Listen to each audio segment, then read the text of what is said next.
Bonjour à tous. On se souvient tous du Dieselgate, ce traquenard que l'on a tendu au moteur diesel, qu'il fallait sacrifier d'une manière ou d'une autre sur l'autel de l'écologie et qui laissait aux constructeurs soit le choix d'installer des moteurs de tondeuse à gazon dans des SUV afin de respecter les normes, soit celui de tricher pour les homologations. C'était déjà sorti en 2013, mais l'affaire avait été totalement étouffée par les écolos woke déconstruits bien pensants. Mais la donne politique ayant pris un léger, très léger virage à droite, voilà qu'on nous ressort en 2025 l'Electric Gate. Et bien entendu, dans ce scandale mondial qui concerne les voitures à piles, on va entre autres retrouver une vieille connaissance, le groupe Stellantis. Pour préparer cette vidéo, j'ai travaillé sur plusieurs articles et pour l'illustrer, j'ai choisi de vous présenter celui de l'Automobile Magazine, écrit le 22 février 2025. Que cachent les constructeurs de voitures électriques sur les autonomies réelles? L'autorité de la concurrence en Italie ouvre une enquête sur les voitures électriques de 4 grands constructeurs questionnant l'autonomie présumée des véhicules. Alors, c'est pas mal, mais pour la présentation, je préfère celle d'AutoNews. Vous allez voir, ça claque. Voiture électrique, l'Italie ouvre une enquête sur l'autonomie annoncée par BYD, Stellantis, Tesla et Volkswagen. La vérité sur l'autonomie des voitures électriques, l'Italie passe à l'action. Accusés de manquer de transparence sur l'autonomie réelle et la durabilité des batteries, plusieurs constructeurs, dont Tesla et Volkswagen, sont visés par une enquête du régulateur italien.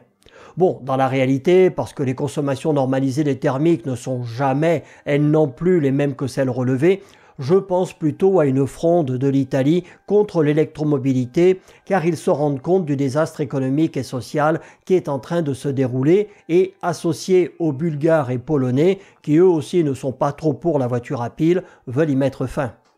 Page 2 de l'Automobile Magazine, même si le prix y est pour beaucoup, l'autonomie reste sans doute l'un des plus grands freins au passage à la voiture électrique. Non, comme vu dans une autre vidéo, c'est surtout que les gens n'ont pas confiance. Ils ne croient pas dans cette énergie, ils savent qu'elle n'est pas viable ni durable, c'est tout. Et combien même certains véhicules affichent des autonomies importantes, on sait que dans les faits, on en est souvent loin. C'est ainsi que l'autorité de la concurrence, en Italie, a annoncé ce vendredi 21 février 2025 ouvrir une enquête sur les voitures électriques de 4 grands constructeurs. BYD, Stellantis, Tesla et Volkswagen. Dans son communiqué, l'autorité italienne explique que cela concerne les informations fournies aux consommateurs sur l'autonomie en kilomètres des véhicules électriques et sur la perte de capacité des batteries.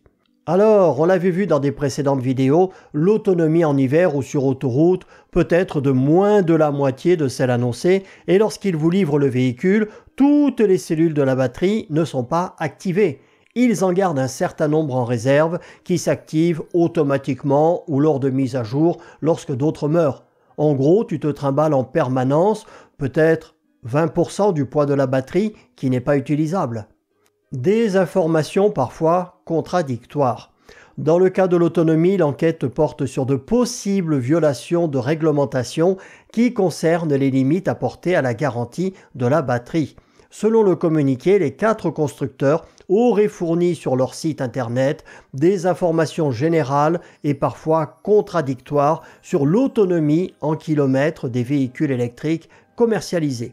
L'autorité pointe notamment du doigt l'absence d'informations sur les facteurs qui pèsent sur le kilométrage maximum atteignable et le fait que le kilométrage effectif soit bien différent. On sait que le froid, le poids transporté, le style de conduite, la vitesse ou encore la topographie peuvent fortement influer, mais est-ce suffisamment indiqué pour le consommateur? Alors, sans vouloir les défendre, le problème est exactement le même pour les thermiques, mais en entendre parler pour les voitures à piles, ça me fait bien plaisir. Par ailleurs, l'enquête porte aussi sur le fait que le consommateur n'a pas été informé de manière claire et complète sur la perte de capacité des batteries entraînée par une utilisation normale de la voiture. En fait, c'est beaucoup plus pervers que ça, car pour les préserver, normalement, il ne faudrait les utiliser qu'entre 20 et 80% de charge, comme votre smartphone, et éviter les charges rapides qui les font vieillir prématurément. Et il se retrouve coincé car le consommateur ne veut pas d'une recharge lente qui dure 8 ou 10 heures. Donc on lui vend des charges rapides qui risquent de totalement flinguer le bloc batterie en moins de 5 ans. Page 3, la dernière, nos amis de Stellantis au service de l'enquête. Si des contrôles ont déjà été effectués auprès des sièges italiens des 4 constructeurs, Stellantis s'est plié de bonne volonté à leurs investigations, ce qui n'a pas toujours été le cas, notamment en ce qui concerne le nom de certains modèles Fiat et Alfa Romeo, pour lesquels ils étaient entrés en conflit ouvert avec le gouvernement italien. Et il y a une petite déclaration amusante qui émane de chez Stellantis, qui dit qu'ils mettent au centre de toutes leurs activités les exigences et la satisfaction de leurs clients et considèrent que l'enquête en cours le confirmera. On en parlera aux possesseurs de leur modèle équipé du 1 litre de PureTech ou d'Airbag Takata qui apprécieront à sa juste mesure cette déclaration. Vos voitures, elles tombent en panne tout le temps. 1 litre de PureTech, 1 litre 5 c'est de la merde. Je l'aime bien cette vache. Donc, pour moi, ce qu'il faut retenir de cette non-affaire, parce que ça concerne absolument tous les constructeurs en réalité, c'est que petit à petit, peut-être aussi sous la pression des peuples, tous les gouvernements européens quittent le navire de l'électromobilité, car le scandale industriel que ça génère est devenu beaucoup trop important et trop visible. Et malheureusement à la fin, car je pense que la hyène va finir par sauter, comme ça avait été le cas lorsqu'elle avait été poussée vers la sortie du gouvernement allemand, et bien dans la chaloupe en perdition ne restera que la France et son capitaine, Dr Folamour, qui du fond de sa coquille de noix continuera de se prendre pour Zeus, dominant le monde du sommet du mont Olympe. Salut à tous.